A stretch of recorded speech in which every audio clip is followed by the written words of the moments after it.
Look at this game and say, we're not going to play our starters, but we think we can win with the other guys we have.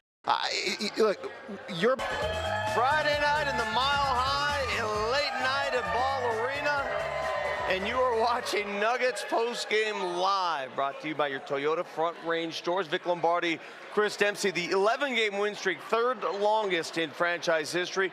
They notched their 53rd win of the year tonight. They only won 50 last season, so it's important to note they're ahead of last year's pace. And if you're wondering, because you mentioned this game went by quickly, right? Yeah, it did. You know why? Why? Because they only attempted, OKC, 12 free throws as a team, and that's usually what Shea gets by himself. Yeah. So no free throws tonight. Got through it. It's funny. You see how much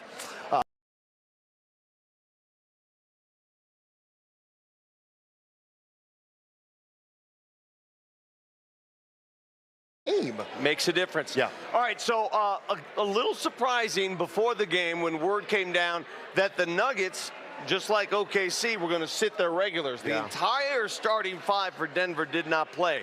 That left guys like Jonas Valanciunas and Julian Strawther, guys who have come off the bench, and look at the numbers they put up tonight. Jonas, 23 and 17. My goodness. Yeah, so look, if you followed Jonas Valanciunas' career, he was doing this kind of stuff on a regular basis. He was a major double-double center everywhere he ever went. And so, you know, it's funny because at the beginning of the season when he got here, we knew there might be some games where Nikola Jokic might not play. And I said at the time, we will see something like a 23 and a 17, a 22 and a 20, because he's that kind of player. Just operates in the paint, was great all night long on offensive glass in particular, but just moves guys out of the way. When he throws his weight around, people just bounce right off of him. And he was immense for the Nuggets.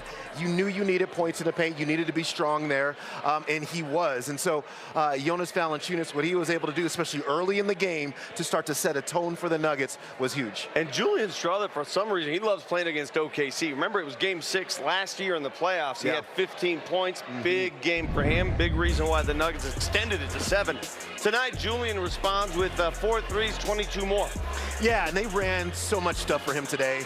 You know, it was, you know, he was kind of like, they were running a lot of stuff that they run for Tim Hardaway, a lot of the stuff that they would run for Jamal Murray, and so you're originating from a lot of the corners of this kind of action to get him to his right hand. He knows when to use the floater, when to get to the rim, or to take the jump shot. This is just really nice for him to be able to get excited.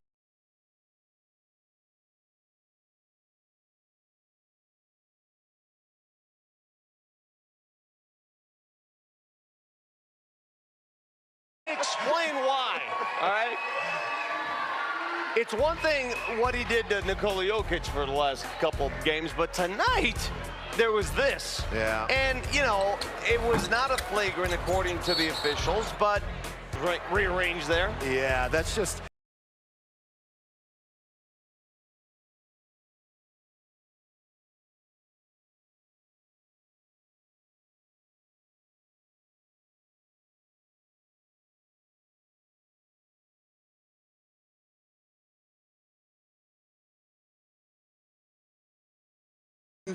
So, you know, he's going to look at this play and go, well, I was just going for a rebound. And, yeah, you know what, that might be true.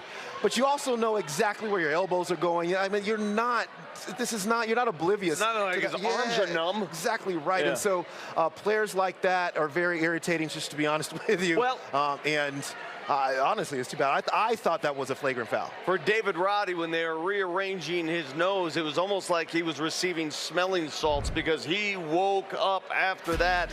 What a night for the CSU product. More versatile in terms of getting to the rim. We saw inside-out dribble straight to the rack. The three-point shot, he has extended range.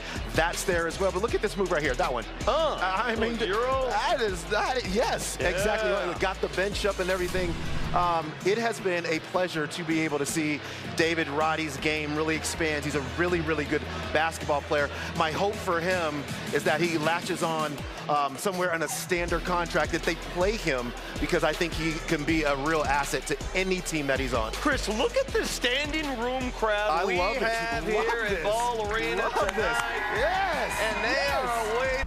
Yeah, and I think we all know in this room, what he can do offensively, and I think he took a step, in the right direction of getting better at the things he's already good at, if that makes sense. Going to his right, the floater's gotten better and better, much more confidence just to shoot the ball from the 4-point line and let the thing go when he feels like he's open, which we need from him. 4 for 7 tonight, but throughout the season, just the confidence. I think for a guy like him that plays on a really good team, and his minutes have been sporadic because of the coach's decision, which is my decision, obviously. He has to come in the game and feel ultra confident all the time. And that's a skill in our league, and it's hard because everybody wants to find a rhythm, in the NBA, but not all.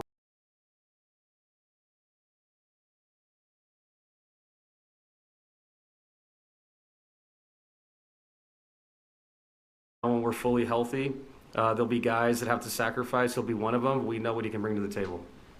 Kind of a two-part question as a coach. Coaching a game like that, what's kind of a try-hard game, do the right thing, guys getting up to. Do you love coaching a game like that? And the second part is, did you have a little flashback, though, kind of the middle of the season? Because that's what you had to do a whole bunch of. Yeah, and I thought when I talked to the team this morning, there was a worry for me that they would see we had guys out, they had guys out, what's your approach going to be?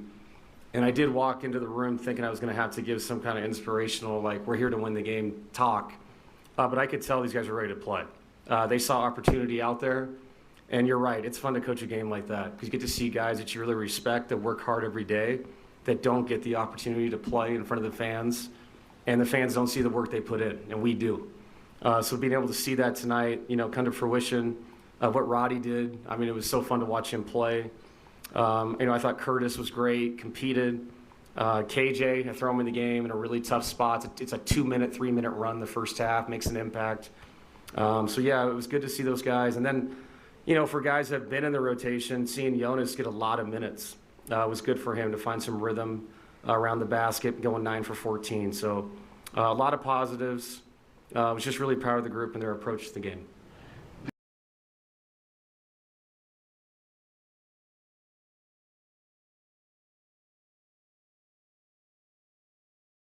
21 points and just everything that he was able to do today.